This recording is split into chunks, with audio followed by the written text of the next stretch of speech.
السلام علیکم۔ ایک مرتبہ ایک شکاری نے بڑی ترکیبوں اور مشکل کے ساتھ ایک نادر اور خوبصورت چڑیا پکڑی۔ جب وہ چڑیا جال میں پھنس گئی اور آزاد ہونے کی کوئی صورت نہ پائی، تب چڑیا شکاری سے کہنے لگی، اے عقل مند انسان، تو مجھ جیسی ننھی سی چڑیا کو پکڑ کر کیا کرے گا؟ اگر تو مجھے ذبح کرے گا تو میرے ذرا سے گوشت اور گنتی کی چند نرم و نازک ہڈیوں سے تیرا کیا بنے گا؟ مجھے فروخت کر کے بھلا تجھے کتنا مال ملے گا؟ میری بات سن، اگر تو مجھے آزاد کر دے گا تو میں تجھے 3 ایسی بیش بہا نصیحتیں کروں گی جو ہمیشہ تیرے کام آئیں گی۔ ان میں سے پہلی نصیحت تو تیرے ہاتھ پر بیٹھ کر کروں گی۔ وہ نصیحت ایسی ہوگی جسے سن کر تیرا خون بھر جائے گا۔ دوسری نصیحت دیوار پر بیٹھ کر کروں گی جو اعلیٰ درجے کی ہوگی۔ تیسری نصیحت درخت کی شاخ پر بیٹھ کر کروں گی۔ اس لیے تیری دانائی، جواں مردی اور دور اندیشی کا تقاضا یہی ہے کہ تو مجھے آزاد کر دے۔ ان تینوں نصیحتوں پر عمل کر کے تو دنیا میں بڑا نام پائے گا۔ شکاری تھوڑی دیر غور کرنے کے بعد راضی ہو گیا۔ چڑیا اڑ کر شکاری کے ہاتھ پر آن بیٹھی۔ پہلی نصیحت یہ ہے کہ ناممکن بات خواہ کیسا ہی شخص کہے اس پر یقین نہ کر۔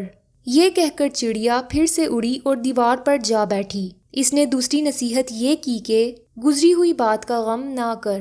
اس کے بعد چڑیا نے کہا، میرے وجود میں 3 مسکال وزن کا ایسا قیمتی موتی ہے جس کی قیمت 7 اقلیم میں کہیں نہیں۔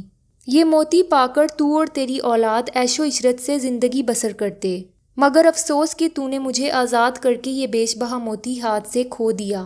یہ تحفہ تیرے مقدر میں نہ تھا۔ اتنا سننا تھا کہ شکاری رونے چلانے اور ماتم کرنے لگا، بار بار ٹھنڈی آہیں بھرتا اور سینہ پیٹ کر کہتا کہ ہائے میں تو برباد ہو گیا، مجھ بے وقوف نے ایسی نادر چڑیا کو کیوں آزاد کر دیا؟ شکاری جب رو دھو چکا تب چڑیا نے کہا، اے بے وقوف، میں نے پہلے ہی تجھے نصیحت کر دی تھی کہ گزری ہوئی بات کا غم نہیں کرنا چاہیے۔ جب یہ بات ہو گئی تو کفِ افسوس ملنا کس کام کا؟ دوسرا چڑیا نے کہا، ارے نادان، تو نے میری پہلی بات غور سے نہیں سنی تھی۔ میں نے کہا تھا کہ ناممکن بات کا ہرگز یقین نہیں کرنا چاہیے، خواہ وہ کیسی ہی کیوں نہ ہو۔ ذرا سوچ تو صحیح، مجھ ننھی سی جان کا پورا وجود چھٹاک بھر سے زیادہ نہیں ہے۔ بھلا 3 مسکال وزن کا موتی میرے وجود میں کہاں سے آ گیا؟ یہ بات سن کر شکاری رونا دھونا بھول گیا، حیرت سے چڑیا کو تکنے لگا اور کہنے لگا، بے شک تو ٹھیک کہتی ہے۔ پھر شکاری کہنے لگا، اے چڑیا، مہربانی کر کے وہ تیسری نصیحت بھی کرتی جا۔ چڑیا نے کہا، ارے بھائی، تو نے میری پہلی 2 نصیحتوں پر کون سا عمل کیا جو تیسری نصیحت بھی مجھ سے سننا چاہتا ہے؟ وہ قیمتی نصیحت تجھ جیسے بے مغز انسان کے لیے نہیں ہے۔